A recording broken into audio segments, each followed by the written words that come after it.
Hey everyone, I welcome you back to my channel once more, once again. Here is your friend Sahil Barvi signing in for right now. तो जैसे आपको पता ही है कि हम लोग ने रेसिडेंशियल स्टेटस एकदम बेस्ट तरीके से, बेस्ट ऑफ बेस्ट तरीके से हम लोग ने मिलके कवर कर लिया है. हाउस प्रॉपर्टी भी हम लोग ने बेस्ट ऑफ बेस्ट तरीके से मिलके कवर कर लिया है. तो आज बारी है बेसिक्स को उड़ाने की. एकदम मस्त तरीके से सब कुछ बताऊंगा, प्रैक्टिस भी करेंगे और कुछ चीजें भी बताऊंगा. I want that answer in the comment section. अगर कोई भी देख रहा है, इतनी दूर भी अगर आ गया है, तो प्लीज वॉच द वीडियो. पर उसके पहले go subscribe to my channel if you have still not subscribe, like the channel and then we shall proceed. तो अब तक आई होप तुम लोग ने कर लिया होगा. Let me switch off the fan first, क्योंकि ठीक है चल जाएगी इतने में. तो because I don't want any type of, मेरे को ऐसे जो फीडबैक्स आई भी थे कि वॉइस में थोड़ा सा ये है, थोड़ा सा बोर्ड पे बड़ा लिखो, तो I will do that in the house property chapter. अब बारी है बेसिक्स को उड़ाते हैं. और एक और चीज मैं बार बार पीछे जाऊंगा, क्योंकि ना मैं लास्ट एक बार बेसिक्स का वीडियो ऑलरेडी रिकॉर्ड कर चुका हूँ, और उस टाइम क्या हुआ ना, वो 43 मिनट्स के बाद वो बंद हो गया camera automatically. I don't know why. पुराना फोन है तो इसलिए शायद हो सकता है. तो let me once more check. Yes, for now it is working. तो आज हम लोग जो चैप्टर करने वाले हैं that is basics of taxation. ठीक है, तो बहुत ही सिंपल, बहुत ही इजी चैप्टर है, और इसके बिना तुम कुछ भी नहीं कर सकते. ये तो तुम्हें आना ही चाहिए. तो सबसे पहले ना मैं तुम्हें एक चीज बताता हूं. सबसे पहले तुम खुद सोचो और कमेंट डाउन.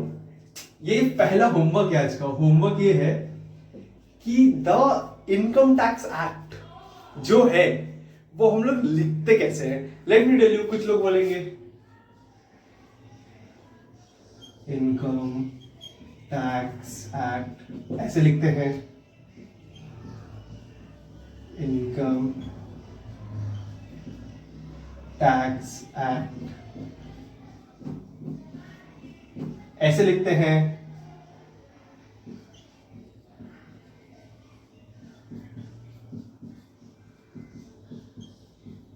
ऐसे लिखते हैं, या फिर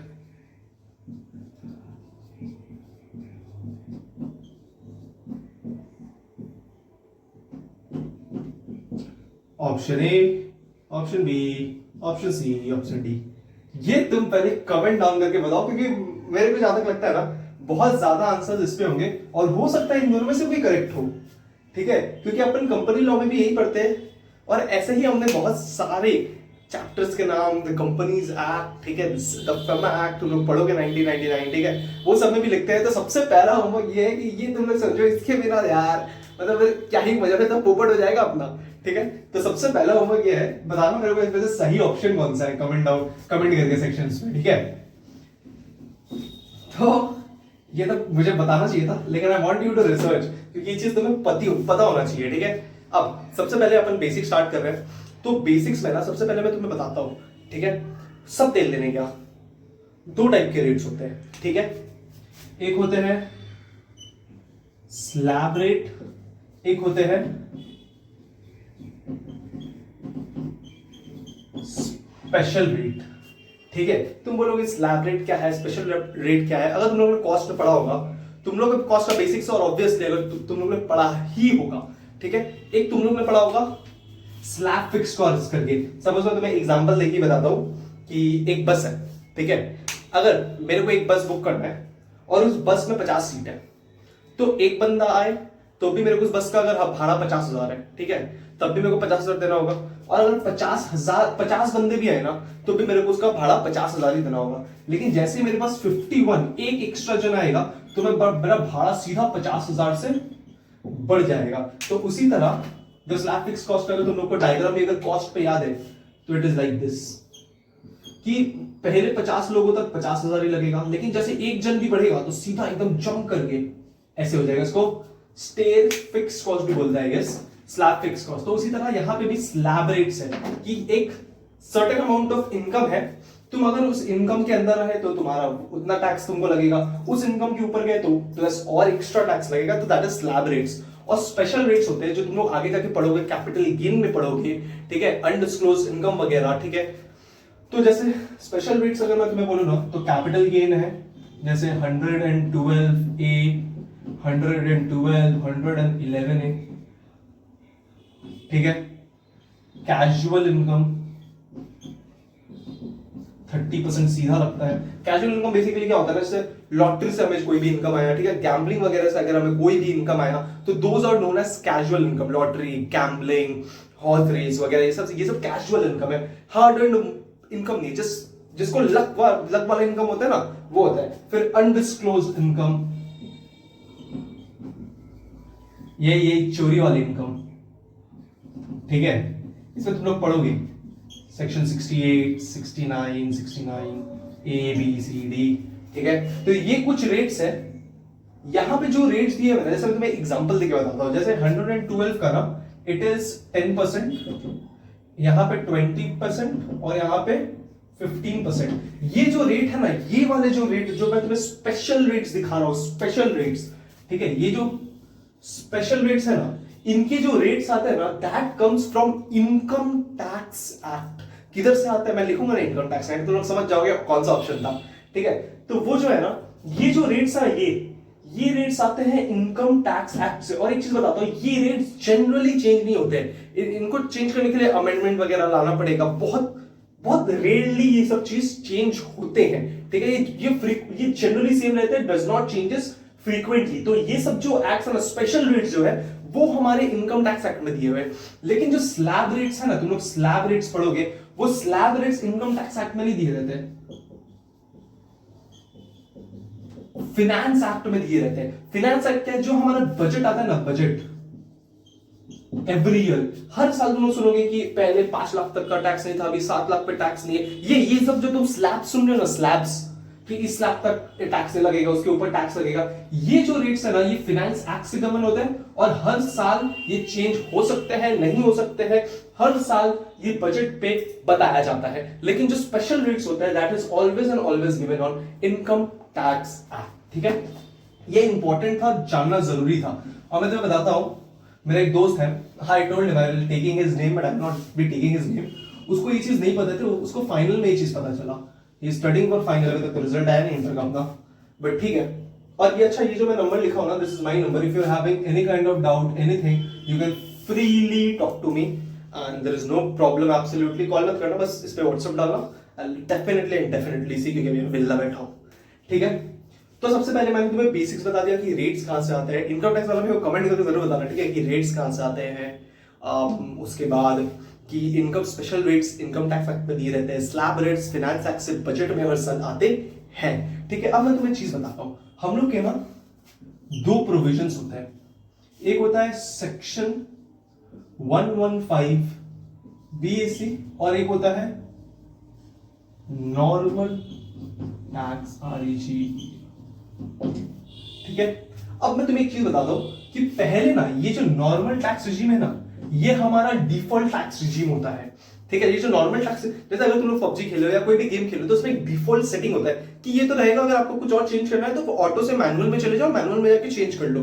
तो उसी तरह ये भी वैसा ही है कि हमें पहले नॉर्मल टैक्स रिजीम में हम लोग अगर कुछ भी ऑप्ट नहीं करते थे, तो हम लोग डायरेक्टली इसी में टैक्स पे करते थे, और ये हमारे लिए ऑप्शनल था, ठीक है, कि हमें इस पे टैक्स पे करना है कि नहीं करना है, दैट वाज ऑन अस। अगर हम लोग चूज करते तो हम लोग इस पे करेंगे, वरना बाय डिफॉल्ट हम लोग इस पे टैक्स पे करते थे।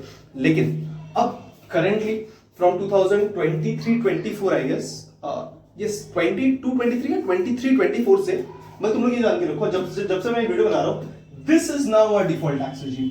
आप अगर हम लोग कुछ नहीं बोलते तो we by default pay tax on this, and ये अब हमारे लिए बन गया है ऑप्शन की अब हम लोग अगर कुछ चूज नहीं करते तो we by default pay tax on 115 BSc, but अगर हम लोग कुछ भी चूज करते हैं तो हम लोग इस पे टैक्स पे करना पड़ेगा। अगर हम लोग चूज करते हैं तभी, वरना by default we pay tax under section 115 BSC. अब ये नॉर्मल टैक्स रिजीम 115 बीएससी है क्या?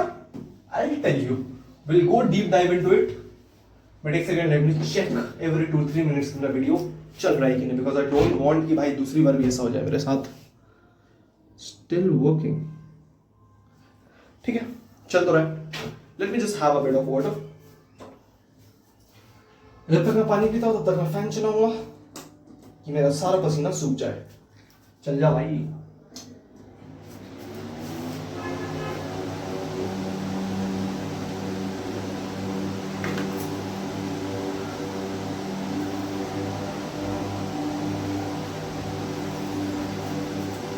यस, बंद करता हूँ फैन 2 मिनट में बस. as soon as I get dry I'll just switch off the fan, but till then मैं बहुत तेज बोलूंगा तो तुम्हें ईयरफोन में मेरी आवाज सुनाई देगी और किसी की आवाज सुनाई नहीं देगी. ठीक है, तो अभी सबसे पहले जो हम लोग सेक्शन डिस्कस करने वाले हैं ना, दैट सेक्शन, और पता है मैं फैन क्यों चला रहा हूँ, क्योंकि बोर्ड में किसी तरह due to humidity it's gets fade, और फिर मार्कर नहीं चलता. देखो अभी ऐसा होना था. Section 115 BAC is the first section that we are going to discuss. ठीक है, तो ये जो है ना, ये स्लैब्स दिए गए हैं यहाँ पे. क्या दिए गए हैं? बेसिकली एक स्लैब दिए. वेट मैं थोड़ा स्लो करता हूँ तो और कम साउंड आएंगे ईयरफोन में फैन का, जो शायद नहीं लिया है, अब तो बहुत कम आ गए होंगे. ठीक है, तो मैं जो तुम्हें बोल रहा था कि सेक्शन 115 BAC, इसमें जो स्लैब्स है वो मैं स्लैब्स बताता हूँ कि कैसे किस स्लैब तक हमें टैक्स देना पड़ता है. अगर तुम्हारा इनकम 0 to 3 लाख है तो तुम्हें देना पड़ता है नील टैक्स. अगर तुम्हारा इनकम 3 लाख तक है, 115 BAC अगर तुमने ऑप्ट किया है, नहीं किया है तो बाय डिफॉल्ट, इसमें मैंने तुम्हें बताया ये हमारा डिफॉल्ट टैक्स रेजिम है. तो अगर तुम्हारा 3 लाख तक इनकम है ना, then you bye default pay tax on, मतलब तुम्हारे कोई टैक्स देने की जरूरत नहीं. 3 लाख to 6 लाख अगर है तो तुम्हें 5% टैक्स देना पड़ेगा. किस पे? इस 3 लाख पे. इस 3 लाख पे तुम्हें 5% टैक्स देना पड़ेगा. अगर तुम्हारा इनकम 6 लाख के ऊपर जा रहा है, that is more than 6 lakh to 9 lakh, ठीक है, more than 6 lakh to 9 lakh है तो तुम्हें कितने टैक्स देने पड़ेंगे? 10%. अगर तुम्हारा more than 9 lakh to 12 lakh है तो 15%. अगर more than 12 lakh to 15 lakh है तो 20%. और अगर मोर देन 15 लाख रुपीस तुम्हारा इनकम है तो 30%. ठीक है, ये स्लैब्स तुम्हें ऑटोमेटिकली याद होंगे, तुम्हें याद भी नहीं रखने पड़ेंगे. This will flow into your blood basically, because ये बहुत ही चिंदी चीज है और हर जन को आता है बेसिकली. ठीक है, तो तुम्हें ये याद रखने की जरूरत नहीं है. 3-4 बार प्रैक्टिस की बात है. 3-4, मैंने सही बोला, 3-4 बारी बस प्रैक्टिस की बात है. ये चिंदी चीज है, ये तुम्हें दिक्कत नहीं देगी. ठीक है, दिस आर द इनकम्स. ये है हमारी स्लैब्स कि 3 लाख तक तुम्हारा ये रहा तो तुम्हें टैक्स देना पड़ेगा. 3 लाख से ऊपर गया, 6 लाख तक गया तो इस 3 लाख पे 5%, उसके ऊपर गया तो इस 3 लाख पे 10%. हम लोग सीखेंगे टैक्स कैलकुलेट कैसे करते हैं. ठीक है, but before that let me tell you this, ये वाला जो पोर्शन है ना, ये वाला portion, this is known as basic exemption limit. Let me tell you what basic exemption limit.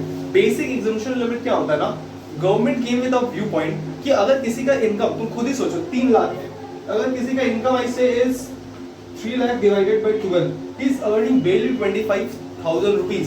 That is very difficult for someone to pay tax on it, and even खुद के लिए 25,000 में वो क्या ही कर लेगा. You all know this because of high inflation. ठीक है, तो मैं वही बोल रहा हूँ कि ये जो बेसिक एग्जम्पशन लिमिट है, गवर्नमेंट ने बोला कि अगर तेरा इनकम एक सर्टेन अमाउंट तक है, और हर स्लैब का जो फर्स्ट इनकम रेट है ना उस पर नीचे होता है जनरली. ठीक है, तो यहाँ पे बोला जाता है ये जो फर्स्ट स्लैब है ना, first slab basic exemption limit. Basic exemption limit वो होता है जिसपे तुम्हें टैक्स नहीं देना पड़ता. वो एक बेसिक है, बेसिक अमाउंट ऑफ इनकम है जो गवर्नमेंट तुमको एग्जम्प्ट कर देता है, इसलिए basic exemption limit is the name. अब तुम्हें जो मैं कुछ इंपॉर्टेंट चीजें बताऊंगा यहाँ पे, तुम ध्यान से सुनना उन चीजों को, because these are important to be remember. ICF फट से इसको घुमा सकता है और तुम तो पूरा सम सॉल्व करके आओगे, मिलेगा घंटा कुछ नहीं. ठीक है, इस पे कुछ चीजें हैं जो तो हमें बहुत अच्छे से याद रखने की जरूरत है. भाई चल ले भाई, मजाक मत कर अभी से. ठीक है, सबसे पहले age does not matter. Age does not matter. I tell you what it is. ठीक है, दूसरा चीज, ये जो 15 BAC है ना, ये resident as well as non resident दोनों के लिए ही सेम है. ठीक है, age does not matter and resident हो या नॉन रेसिडेंट दोनों के लिए मैटर नहीं करता है. एज डज नॉट मैटर की अगर तुम्हारा एज 60 इयर्स के नीचे है, यू नो कि तुम लोग एक नॉर्मल इंडिविजुअल हो, वो 60 इयर्स या उससे ज्यादा है तो तुम लोग सीनियर सिटीजन हो, कोई फर्क नहीं पड़ता, तुम सीनियर सिटीजन हो, नॉन सीनियर सिटीजन हो, नॉर्मल बंदे हो, 1 साल के बच्चे हो, 100 साल के इंसान हो, कोई फर्क नहीं पड़ता, your slabs will remain same. ये तुम्हें पता है कब पता चलेगा, जैसे मैं नॉर्मल टैक्स रेजिम में जाऊंगा ना तब तुम्हें पता चलेगा मैं क्यों बोल रहा था, ठीक है। दूसरा चीज, तुम रेसिडेंट हो या नॉन रेसिडेंट हो, और ये हम लोग कौन से चैप्टर में निकालते हैं, एग्जैक्टली 6.1 किसके ऊपर है, रेजिडेंशियल स्टेटस का जो बेसिक कंडीशन से सेटिस्फाई करने से रेसिडेंट बनेंगे, नॉन रेसिडेंट बनेंगे, रेसिडेंट बने तो आरओआर बनेंगे, आरएनओआर बनेंगे, नहीं पता जाके मेरा वीडियो देखो सब समझ आ जाएगा, ठीक है। तो रेसिडेंट बनेंगे, नॉन रेसिडेंट बनेंगे, रेसिडेंट है या नॉन रेसिडेंट कोई फर्क नहीं पड़ता, हमारे जो लिमिट्स थे 0 to 3 लाख निल, मेरे साथ एक बार बोलोगे, I am telling you it will, I will go very slow, तुम मेरे से आगे जाओ, तुम बोलो मैं इससे ज्यादा मेरे को आता है, मेरे को कोई दिक्कत नहीं, ठीक है। 0 to 3 lakh nil, 3 lakh to 6 lakh 10%, 6 lakh to 9 lakh 15%, 9 to 12 20%, और एक सेकंड मैं कुछ गलती की ना, 0 to 3 nil, 3 to 6 it is 5, 6 to 9 it is 10, 9 to 12 it is 15, and 12 to 15 it is 20, and over 15 it is 30%, okay। तो ये दो चीजें हैं जो तुम्हें याद रखनी बहुत ही ज्यादा जरूरी है, ठीक है। ये अभी के लिए 15 BAC खत्म होता है, ठीक है। अब मैं तुम्हें बताता हूं नॉर्मल टैक्स रेजिम, क्या बताऊंगा मैं तुम्हें, normal tax REGIM, normal tax regime. अब मैं तुम्हें बताता हूं, एक कंडीशन 1 है, कंडीशन 2 है, रुक जाओ, पता है मैं तुम्हें बता ही दिया ये नॉर्मल टैक्स रेजिम का हम लोग डिस्कशन कर रहे, तो मैं नॉर्मल टैक्स रेजिम बताता हूं क्योंकि मेरे को कुछ चीजें हैं जो बतानी है, ठीक है, that will require a bit of space, ठीक है। नंबर 1, नंबर 2 एंड नंबर 3, ये नंबर तुम लोग नोट डाउन कर लेना, अब रविंग it down for now. First में जाओगे अगर तुम पीछे करके वीडियो तो तुम्हें नंबर दिख जाएगा। सबसे पहला चीज जो मैं तुम्हें बता रहा हूं, ठीक है, एज। अब तुम्हें समझ आएगा कि मैंने वहां क्यों बोला था कि age does not matter under section 115 BAC। Age, अगर तुम्हारा एज लेस देन 60 इयर्स है, मैंने लिखा है less than, I have not written equal to, मैंने लिखा है तुम्हारा एज 59 है, 10 to 59 के बीच में अगर तुम्हारा एज है तब तुम इसमें गिरोगे। And second point is, resident हो या नॉन रेसिडेंट, दोनों के लिए ही स्लैब विल बी सेम, ठीक है। एक चीज बता देता हूं before I proceed in 2 and 3, ये जो अगर कोई बंदा 115 BAC ऑप्ट कर रहा था, वो रेसिडेंट और नॉन रेसिडेंट घंटा भी हम लोगों को फर्क नहीं पड़ता, ठीक है। लेकिन अगर कोई बंदा नॉर्मल टैक्स रेजिम ऑप्ट कर रहा है तो थोड़ा सा फर्क पड़ता है, क्योंकि अगर एक नॉन रेसिडेंट है, रेसिडेंट को तो सब कुछ मिलेगा, एक रेसिडेंट है उसको सारा बेनिफिट देगा गवर्नमेंट, लेकिन जो नॉन रेसिडेंट है ना, नॉन रेसिडेंट को सिर्फ यही स्लैब फॉलो करने मिलेगा अगर उसका एज, यहाँ पे एक एज का सिस्टम बताऊंगा मैं, अगर उसका एज, अगर वो सीनियर सिटीजन भी है, सुपर सीनियर सिटीजन भी है, कोई फर्क नहीं पड़ता, तुमको इसी में गिराएंगे, तुमको ये बेनिफिट्स नहीं देंगे, as you are a non resident of India. तुम यहाँ पे हर बार टैक्स पे नहीं करोगे तो गवर्नमेंट चाहता है मैक्सिमम टू मैक्सिमम बेनिफिट हम तुमसे निकाल ले, and it's absolutely correct intention from the government, ठीक है। और अगर वो यहाँ टैक्स पे कर रहा है, इसका मतलब उसका इंडियन इनकम है, इसीलिए, ठीक है। तो एक नॉन रेसिडेंट, तो यहाँ पे जो स्लैब्स है ना, it is 0 to 2.5 lakh nil, 2.5 lakh to 5 lakh it is 5%, 5 lakh to more than 2.5, more than 5 lakh to 10 lakh it is 20%, and more than 10 lakh it is 20%। ये स्लैब है, जैसे वहां पे 0 to 3 लाख निल लिखे थे, वैसे यहाँ पे 0 to 2.5 लाख इज निल, और इसको भी वही बोलते हैं बेसिक एग्जेम्पशन लिमिट, बेल, मैं इसको बेल बोलता हूँ, ठीक है, बेल। अबे घंटा नहीं, बेल, वो वाला बेल नहीं, बेसिक एग्जेम्पशन लिमिट वाला बेल। तो यहाँ पे तुम्हें टैक्स देना पड़ेगा 2.5 लाख के ऊपर, अगर 2,51,000 या 2,50,001 रुपीज हुआ तो ये तुम्हें पता चलेगा थोड़ी देर में जब लोग राउंडिंग ऑफ सीखेंगे under section 288 A and B, ठीक है। बट बिफोर दैट तुम लोग ये जान के रखो, 0 to 2.5 लाख अगर रहा तो निल, 2.5 लाख के ऊपर टिल 5 लाख रहा तो 50,000, 5 लाख के ऊपर अगर रहा अप टू 10 लाख इज 20%, और मोर देन 10 लाख रहा तो तुम्हें 30% पे टैक्स देना पड़ेगा। यहाँ पे the age criteria is more than और equal to 60 years less than 80 मतलब 79, ठीक है। जैसे यहाँ पे लेस देन 60 इयर्स था, वैसे यहाँ पे लेस देन 80 है, बट 60 है उससे ज्यादा अप टू मतलब 60 इयर्स से 79 इयर्स तक, ठीक है। तो तुम्हारे स्लैब्स में तो एक बूढ़े इंसान, तुम्हें पैसे की ज्यादा जरूरत है यहाँ पे, ठीक है। अमिताभ बच्चन तुम्हें, तो यहाँ पे तुम एक बूढ़े इंसान हो और तुम्हें पैसे की ज्यादा जरूरत है, तो गवर्नमेंट चाहता है कि तुम्हें जो बेसिक एग्जेम्पशन लिमिट है ना, जिसमें तुम्हें टैक्स ना देना पड़े, उसे बढ़ा दिया जाए। और उसे बढ़ा के वो कितना करते हैं, 0 to 3 लाख वो लोग नील कर देते हैं, बाकी पूरा सेम। अब 3 lakh, more than 3 lakh to 5 lakh it is 5%, more than 5 lakh to 10 lakh it is 20%, and more than 10 lakh it is 30%, okay. ये चेंज होते रहता है, ठीक है। थर्ड केस में क्या, और देख ये वाला जो हिस्सा है ना, this is only and only for resident.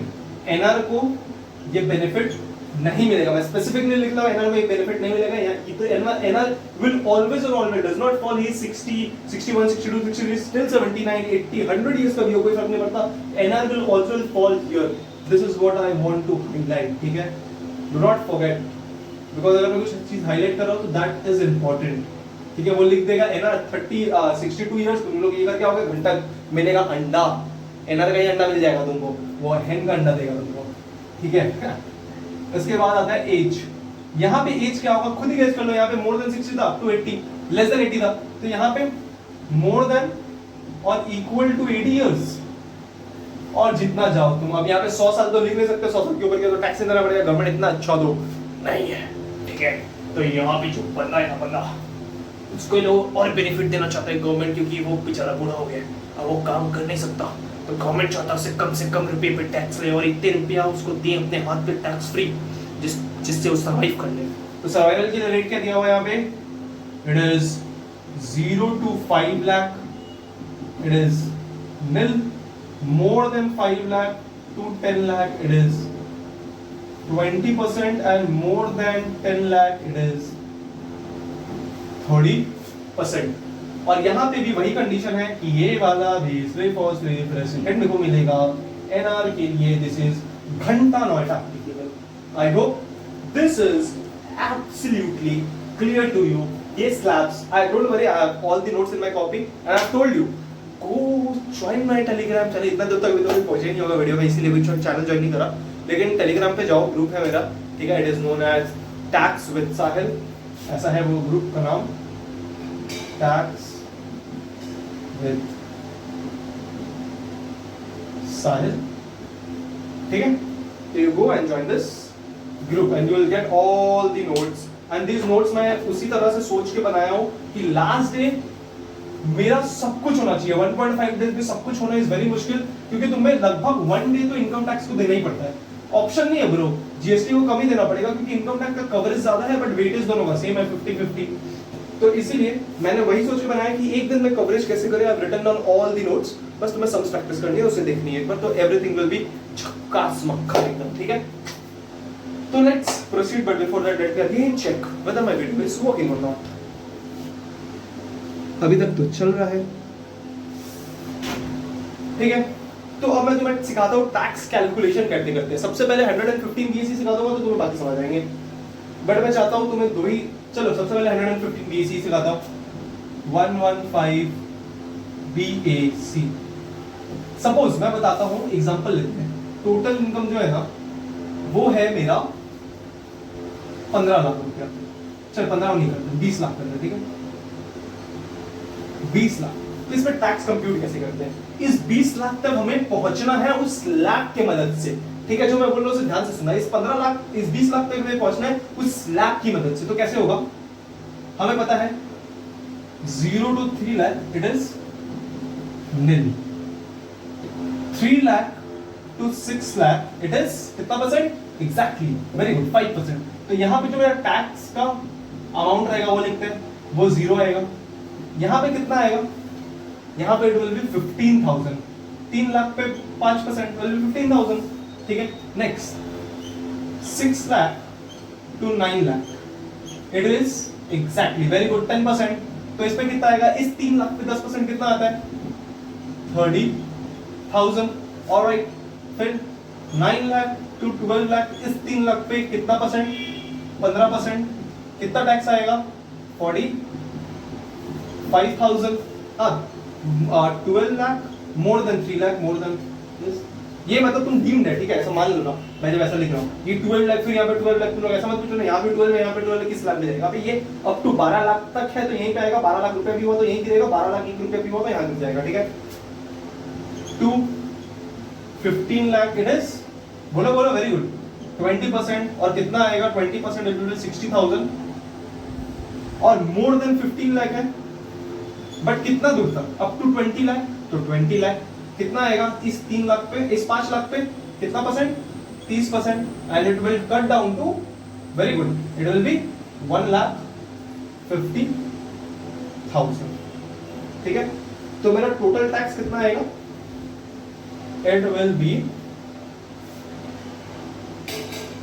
3 lakh आ रहा है ना, चेक कर लेना लोग भाई ना, इसे क्या क्या मेंटल कैलकुलेशन नहीं करते हैं। 3 लाख से दिख तो रहा है मेरे को, let's calculate, 15 plus 45 plus 30 plus 60, हाँ 3 लाख आ रहा है। तो ये मेरा टोटल टैक्स मेरे को गवर्नमेंट को पे करना पड़ेगा घंटा। अब मैं तुम्हें एक चीज बता रहा हूँ जो तुम्हें जिंदगी भर याद रखनी चाहिए, और अगर तुम्हें कभी भी एमसीक्यू में पूछे find out the tax liability, ठीक है, क्वेश्चंस में they give me the tax liability, तो तुम लोग सब कुछ कंप्यूट करोगे, धीरे धीरे सब कुछ सीख जाओगे। टोटल इनकम का जो 14 मार्क्स का क्वेश्चन आता है, उसमें अगर तुम ऐसे नहीं करोगे, छोड़ दूंगा स्लैब में बैठा के, तुम्हें अंडा मिलेगा, अंडा। क्यों पता है, इसके बाद पता है क्या आता है, इसके बाद comes HEC at the rate 4%। 4% किसका, 3 लाख का जो टैक्स आया ना, उस पे 4% HEC देना पड़ता है। मैं पता HEC क्या होता है, it will come down to 12,000 ना, चेक कर लेना। अब जो मैंने टोटल, जो मेरे को गवर्नमेंट को टैक्स का पेमेंट करना है, इट इज 3,12,000 रुपीज, ठीक है। मैं HEC बताता हूं तुम्हें क्या होता है, listen to me and listen to me very carefully, okay. तो HEC क्या होता है बेसिकली, HEC का फुल फॉर्म है health and education cess. You can not write HEC in exam, please write health and education cess. 5 second extra लगेंगे, 5 second, कुछ extra नहीं लगेंगे, बस 5 सेकंड एक्स्ट्रा लगेंगे। तुम लोग कभी भी ऐसे 0 2 3 लाख लिखना, पूरा लिखना, या LAC लिख देना, चलो चलेगा वो भी, ठीक है। बट प्रेफर यूजिंग, एक ही बार एग्जाम में बैठना है मैं अपने को, पूरा अपना कोशिश तो हुई है ना, मेरा भी कोशिश तो वही था इंटर में, लेट्स सी क्या होता है, रिजल्ट आने के बाद पता चल ही जाएगा, ठीक है। तो पूरे लिखते हैं अपन, ठीक है, शॉर्टकट कम यूज करेंगे।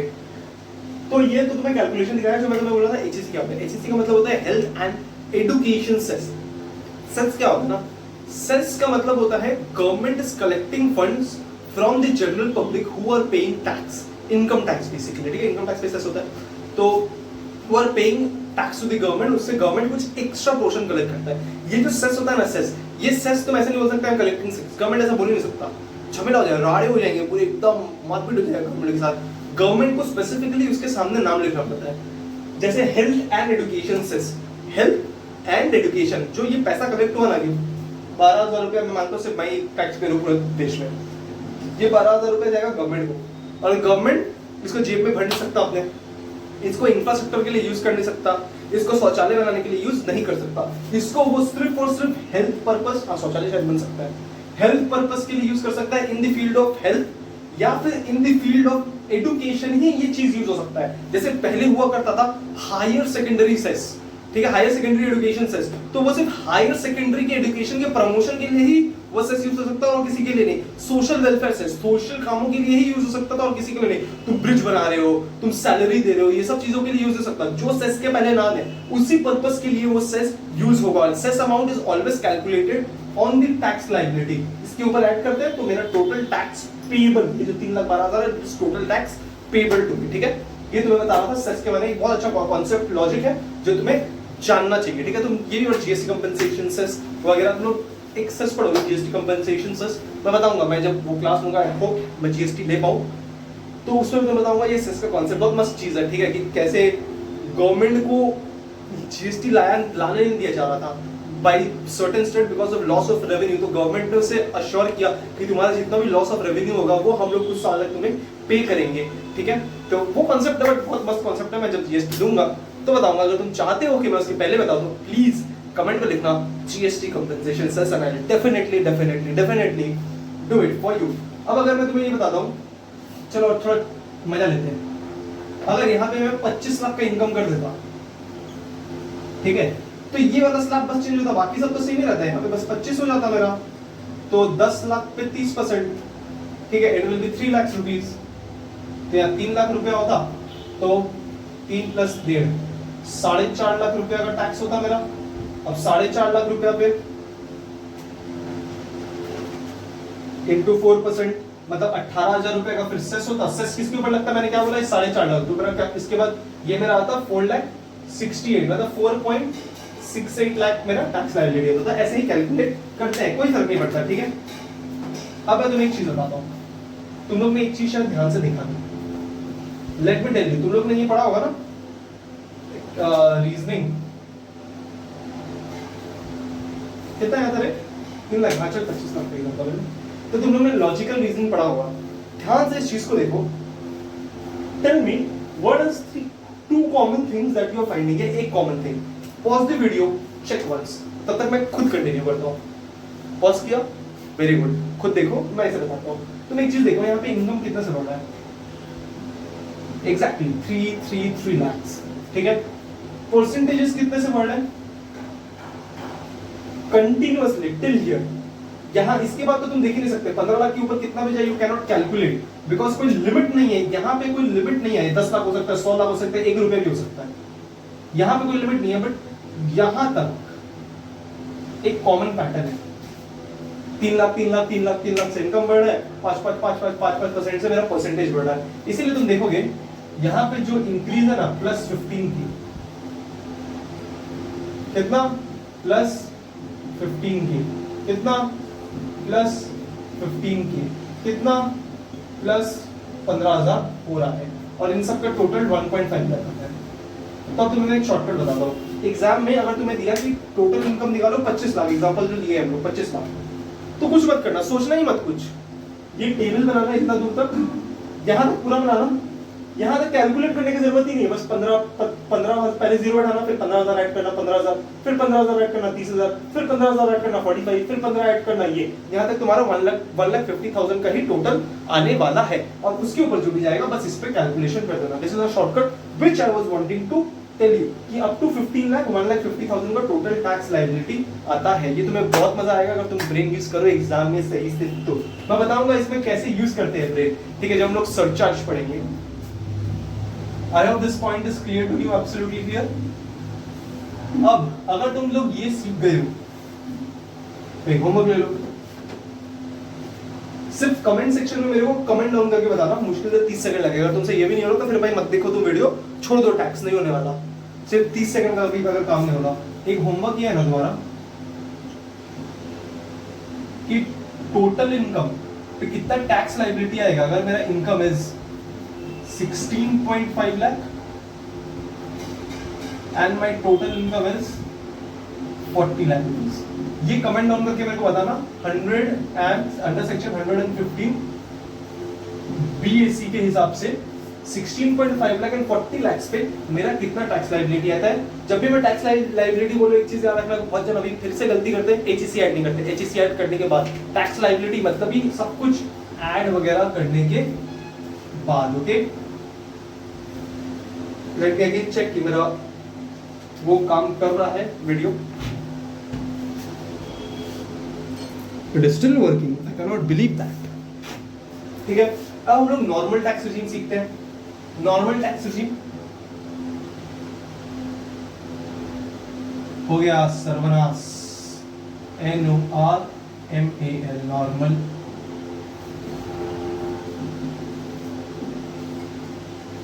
नॉर्मल रेजिम, ठीक है। सपोज मैं अपना बताता हूं कि अगर मेरा टोटल इनकम जो है ना, मैं तीनों केस करूंगा, ठीक है, don't worry. Will do case number 1, we will do case number 2, we will do case number 3। वो जो एज के हिसाब से था, ठीक है। और तुम लोग टेंशन मत लेना, यहाँ पे मैं बहुत सारे सम्स तो नहीं करवा सकता बिकॉज मेरे पास वैसे लाइव इंटरैक्टिव ऑडियंस नहीं है तो टाइम वेस्ट हो जाएगा बेसिकली, ठीक है। लेकिन मेरे जो कॉपी में ना हर चीज के 2-3 एग्जांपल दिए, तुम लोग उस एग्जांपल को सॉल्व करोगे, योर चैप्टर इज डन। ऐसा है, सपोज जो मेरा total income, let's say my total income is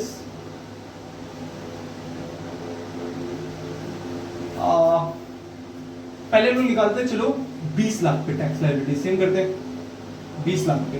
तो हम लोग अभी क्या कर रहे हैं, मेरा एज लेस देन 60 इयर्स है, ठीक है। और मैं रेजिडेंट नॉन रेजिडेंट फर्क ही नहीं पड़ता इस केस में, इन दोनों में तो रेजिडेंट होना चाहिए, एज भी मैटर करेगा। 60 इयर्स से ऊपर till 80, more than 80 years, 80 and more than 80 years, ठीक है। यहाँ पे टिल 60 टू 79 है, यहाँ पे 10 टू 59 है, ठीक है। तो यहाँ पे 20 लाख पे टैक्स लायबिलिटी निकालेंगे तो कैसे निकालेंगे, 0 टू 2.5 लाख, 2.5 लाख से ज्यादा to 5 lakh, more than 5 lakh to 10 lakh, और more than 10 lakh up to कितना 20 लाख, ठीक है। यहां पे भी ना एक चीज मैं तुम्हें बताऊंगा, यहां तक अगेन मैं तुम्हें सब कुछ याद नहीं कराना चाहता, बस मैं तुम्हें चाहता हूं कि मैनुअली कर लो, रट लो इस चीज को। रटने की बात ही नहीं है, तुम्हें ऑटोमेटिकली याद हो जाएगा। एनीवेज बहुत इजी है, तुम किसी भी बंदे से आके पूछो, तुम ये वो आराम से बोल देगा अगर उसने किया होगा ये शॉर्टकट तो, ठीक है। सिर्फ मैं तुम्हें 115 बीएससी का ये रटवाया, और ये बस मैं बताता हूँ इसके कितना थे, 0 टू 2.5 लाख टैक्स परसेंटेज कितने थी, निल थी, कितना था, निल। 2.5 लाख 2,50,000 पे कितना परसेंट था, 5% था, and it will come down to 12,500। और 5 लाख टू 10 लाख, नेक्स्ट 5 लाख पे कितने परसेंट है, 20%, दैट कम्स टू 1 लाख, ठीक है। और 10 लाख से ऊपर नेक्स्ट 10 लाख पे कितने percent, 30%, that comes to 3 lakh, ठीक है। तो यहां तक तुम लोग देख सकते हो खुद अपने आंखों से कि यहां तक का जो टोटल है वो 1.1 लाख 1,12,500 आता है। 10 लाख तक का जो टोटल है वहां पे कितना आता है, 1.5 लाख, और यहाँ पे कितना आ रहा है 1,12,500 up to 10 lakh. Normal tax regime में एज का जब तक फर्क हमें नहीं पड़ रहा है तब तक का ही बात मैं तुम्हें बता रहा हूं, ठीक है। ये पहला एग्जांपल था, ठीक है। अब दूसरा एग्जांपल लेते हैं, यही 20 लाख पे क्या हो जाएगा, बस मेरा इनकम का स्लैब चेंज हो गया तो थिंग्स विल चेंज। अब मेरा बेसिक एग्जम्पशन लिमिट 2.5 लाख नहीं होगी, कितना हो जाएगा 3 लाख, क्योंकि मेरा एज कितना है 60, 61, 62, 63, 64, 65, 66, 67, 68, 69, 70, 71, 72, 73, 74, 75, 76, 77, 78, 79 तक, सिर्फ टिल 79 जो मेरा यहाँ इस स्लैब से मैं गिरूंगा, जैसे 80 होगा मैं यहाँ पे गिर जाऊंगा, तो 0 टू 3 लाख मेरे को टैक्स कुछ नहीं देना पड़ेगा, बाकी सब सेम कर दो। 3 lakh, more than 3 lakh to 5 lakh, more than 5 lakh to 10 lakh, more than 10 lakh to 20 lakh. तो इन यहाँ पे तो 1 लाख के आने वाला है, यहाँ पे 3 लाख के आने वाला है, जो चेंज हो रहा है यहाँ पे हो रहा है कितना हो रहा है 2 लाख पे 5%, 10,000, ठीक है। बट ये अच्छा ठीक है, अभी तक के लिए इतना ही करते हैं, ठीक है। यहाँ पे कुछ लर्न करने की जरूरत नहीं है, बस इसको याद कर लेना कि टिल 10 लाख 11,000 1,12,500 है, और 15 केसी में 1.5 लाख तक है, अप टू 15 लाख, ठीक है। नेक्स्ट यहाँ पे क्या हो जाएगा, सेम 0 टू 3 नहीं होगा, 2.5 तो होगा ही नहीं, 3 नहीं होगा, it will be 5 lakh nil, 5 lakh से ज्यादा to 10 lakh, it will be कितना exactly 5 lakh to 10 lakh, it will be 1 lakh, and more than 10 lakh to 20 lakh, it will be exactly 3 lakh। तो यहाँ पे मेरा टैक्स लायबिलिटी आ जाता है, तो यहाँ पे मेरा 4,12,500 आएगा, ठीक है। This is my tax that is payable to government. यहाँ पे कितना आएगा 3 + 1 3,10,000 रुपए, क्योंकि टैक्स ऑब्वियसली कम होगा क्योंकि बेसिक एग्जम्पशन लिमिट मैंने बढ़ा दिया है। और कितने से कम होगा तुम खुद करो, 50,000 से 50,000 पे 5%, मैंने कोई गलती नहीं किया यहाँ पे, 2 lakh into 5%, 1 lakh, sorry it will B 4,10,500। वही मैं बोल रहा हूँ कि 2,500 का डिफरेंस आना चाहिए, ठीक है, वो तुम डिफरेंस तुम्हें जानने की जरूरत नहीं क्या है। बकवास मैंने बकवास किया, तुम ये समझो बकवास बकवास, ठीक है ठीक है। 4,10,000 आएगा, यहाँ पे कितना आएगा, 3,4,00,000 आ जाएगा। तो this is the amount that is payable to the government. Absolutely right. अबे घंटा, मैंने क्या बोला, एचईसी ऐड करना is compulsory before paying any kind of tax liability. तुम कहीं पे टैक्स दो, कोई फर्क नहीं पड़ता, तुम कैजुअल इनकम पे टैक्स दो, तुम नॉर्मल रिजीम पे टैक्स दो, तुम 115 डीएसी पे कैलकुलेट करके टैक्स क्यों ना दो। Most important thing is adding 4% का एचईसी एट द लास्ट। जब भी टैक्स लायबिलिटी मैंने 1000 बार बोल लिया, अब शायद तुम गलती ना करो, ठीक है। 4% यहाँ ऐड होगा, 4% यहाँ ऐड होगा, 4% यहाँ ऐड होगा, तो लास्ट वाले में करके देखते हैं। 4 लाख पे प्लस 4% और करेंगे तो 4,16,000 यहाँ पे आएगा, जो मेरे को गवर्नमेंट को देने की जरूरत है, नॉट 4 लाख रुपीज, ठीक है। तो एचईसी ऐड करने के बाद ही मेरा अल्टीमेट टैक्स लायबिलिटी आता है। तो मैंने 115 बीसी में तुम्हें 16,50,000 आई गेस 40 लाख का होमवर्क दिया। सेम अमाउंट पे तुम मेरे को नॉर्मल रिजीम पे भी टैक्स लिखोगे, और कमेंट जब करो तो लिखना 115 बीएससी, और इस पे और एचईसी ऐड करना प्लीज मत भूलना, ठीक है। आई होप इतना दूर I have made you completely clear, okay. तो अभी तक हम लोग ने जो पढ़ा ना, वो इंडिविजुअल्स के लिए टैक्स कैसे निकालते हैं वो पढ़ा है। किसके लिए? इंडिविजुअल्स के लिए हम लोग टैक्स कैसे निकालते हैं हम लोग ने वो पढ़ लिया है। भाई अभी ये गिरता ब्रेन स्ट्रोक से भाई बच गया मैं, ठीक है। I will not cut this part, struggle videos I will upload this as struggle videos dash. कोई बात नहीं, नेवर माइंड। फिर से लिखते अपना नाम, पता है यही दिक्कत होता है यार जब बोर्ड ना चले। टैक्स विद साहिल आ तो नहीं रहा है, बट नेवर माइंड, फिलहाल के लिए इतना ही रखते हैं। अभी मैं तुम्हें कुछ चीजें बताता हूँ, ठीक है। कुछ लोग सबसे पहले वीडियो देखना चलता है कि नहीं, क्या पता उसके पहले ही बंद हो गया हो। नहीं यार, ये स्ट्रगल वीडियोस में जाएगा, ठीक है। तो सबसे पहले मैं तुम्हें कुछ बताता हूँ, क्योंकि अभी मैं लिख नहीं पा रहा, बट मैं जिस तरह से बताता हूँ मैं समझ आएगा। ये हम लोग ने इंडिविजुअल के बारे में पढ़ा, जो 115 बीएससी था, नॉर्मल टैक्स रेजिम था, 3 कंडीशन एज के हिसाब से। पहले वाले में सिर्फ रेजिडेंट नॉन रेजिडेंट को ही मिलेगा, दूसरे सेकंड केस 60 से 79 इयर्स तक, और 80 से अबव के केस में सिर्फ रेजिडेंट को मिलता है। 115 बीएससी में रेजिडेंट है नॉन रेजिडेंट कोई फर्क नहीं पड़ता है। बार बार चीजें रिपीट करो जिससे तुम्हें याद रहे, ठीक है। तो इस केस में ना क्या होता है, मैं अपनी घर की चाबी पॉकेट में रखा हूं, कोई बात नहीं। तो मैं बोल रहा था, अब क्या होता है ना, ऐसे और other individual entities, artificial judicial person होते हैं जिनको टैक्स देने की जरूरत है। सिर्फ हमें तो टैक्स देने की जरूरत नहीं है, कंपनी को टैक्स देने की जरूरत है, फॉर्म को टैक्स देने की जरूरत है, एलएलपी को टैक्स देने की जरूरत है, एओपी बीओआई इनको भी टैक्स देने की जरूरत है। अब तुम बोलोगे साला ये तो कुछ नया सुना है मैंने, AOP and BOI. Yes, AOP and BOI क्या होता है मैं तुम्हें बताता हूँ। एओपी मतलब होता है, और बीओआई का मतलब क्या होता है, बॉडी ऑफ इंडिविजुअल्स, ठीक है, या एसोसिएशन ऑफ पर्संस। एओपी का मतलब एसोसिएशन ऑफ पर्सन और बॉडी ऑफ इंडिविजुअल। जैसे तुमने कोऑपरेटिव सोसाइटी, जैसे तुमने निधि कंपनी सुना होगा, एग्जैक्टली सेक्शन याद है, 455 तो किसी और के लिए था, डोरमेंट कंपनी था शायद, आई गेस 406 था Nidhi company, I don't exactly remember the section. लेकिन निधि कंपनी तुमने सुना है कि निधि कंपनी का क्या होता है, एक मेंबर आते हैं, मेंबर्स मिलके एक निधि कंपनी बनाते हैं, जिसका काम क्या होता है, cost saving, thrift, cost saving करना, अपने ही मेंबर्स से डिपॉजिट लेना, अपने ही मेंबर्स को लोन देना फॉर द म्यूचुअल बेनिफिट। उसी तरह एओपी बीओआई भी सेम डिट्टो काम करता है, ठीक है। पर्संस है जो सोसाइटी के लिए फेवर में काम कर रहे हैं, ये कर रहे हैं, वो कर रहे हैं, सोसाइटी के बदले में कुछ काम कर रहे हैं, जिससे इनकम आता है जो मेंबर्स में बढ़ जाएगा, तो उसी को एओपी एंड बीओआई बोलते हैं, ठीक है।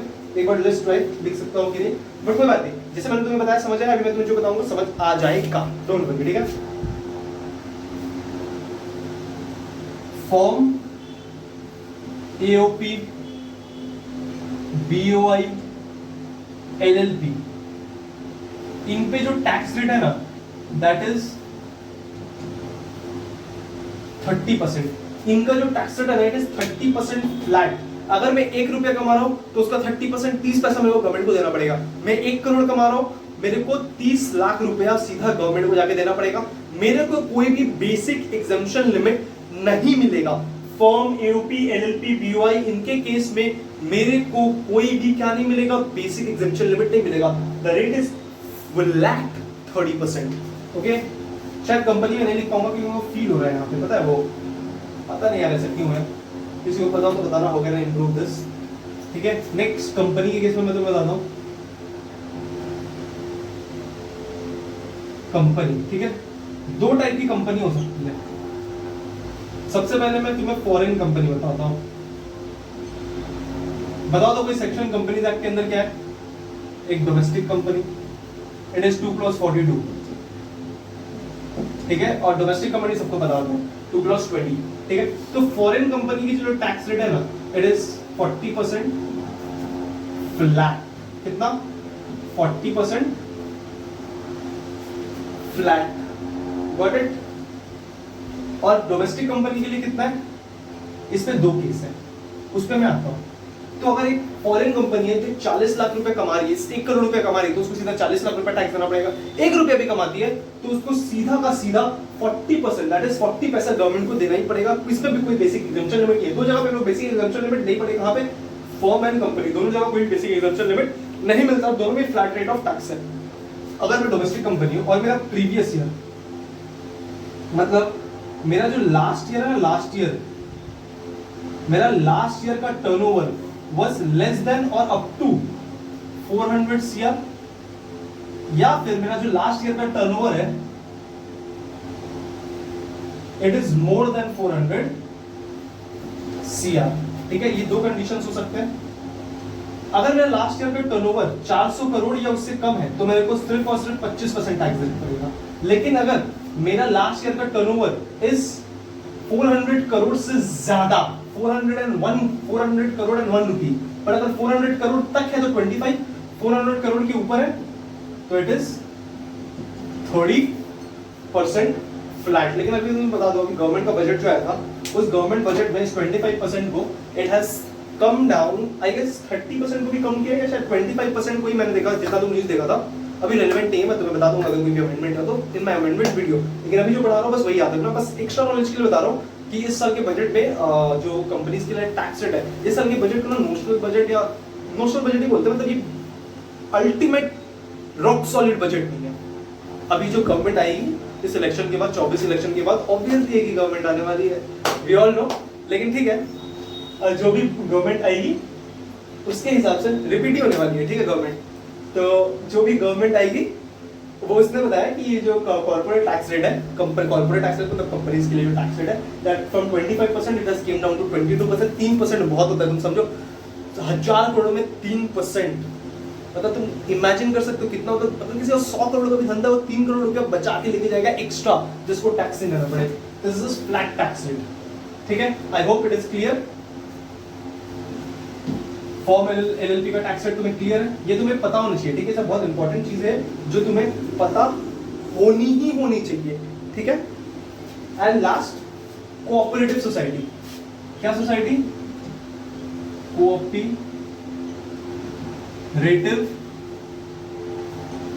सोसाइटी। कोऑपरेटिव सोसाइटी के लिए थोड़ा सा अलग है। कोऑपरेटिव सोसाइटी के लिए क्या है ना, 0 to,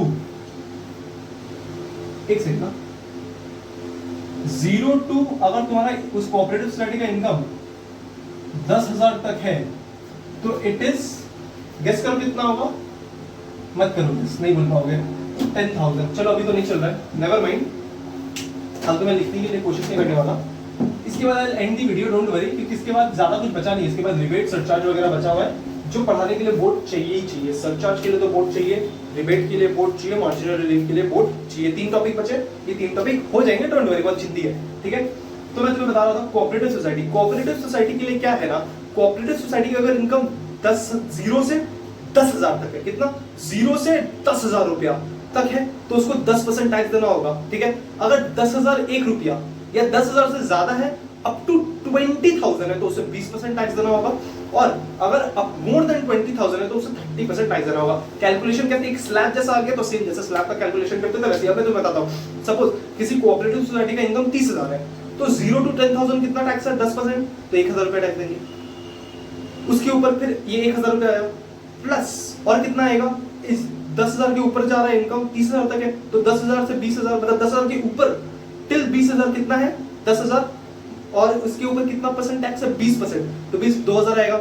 और नेक्स्ट 20,000 के ऊपर कितना भी जा सकता है, तो 20,000 के ऊपर कितना, और 10,000 का 30,000 मैंने तुम्हें इनकम बताया, तो कितना होगा 3,000 रुपया टैक्स होगा, तो टोटल 5,000 रुपया टैक्स मुझे देना पड़ेगा। लेकिन इसमें भी HEC ऐड होना चाहिए। क्या ऐड होना चाहिए? HEC ऐड होना चाहिए। कोई भी इंसान हो, फॉर्म, LLP, BOI, कंपनी हो, कुछ भी हो, eat 5 star do nothing, HEC add करने का बस, सिंपल सा logic, HEC will be added, ठीक है।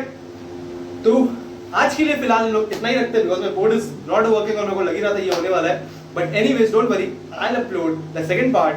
Till then if you are not subscribe, you have not join my Telegram group, चलो मैं टेलीग्राम चैनल बना दूंगा, डोंट वरी, उसमें तुम्हें सारे नोट्स मिल जाएंगे। Till then if you have not liked the video, subscribe to my channel. Here is your friend Sahil Garve signing off.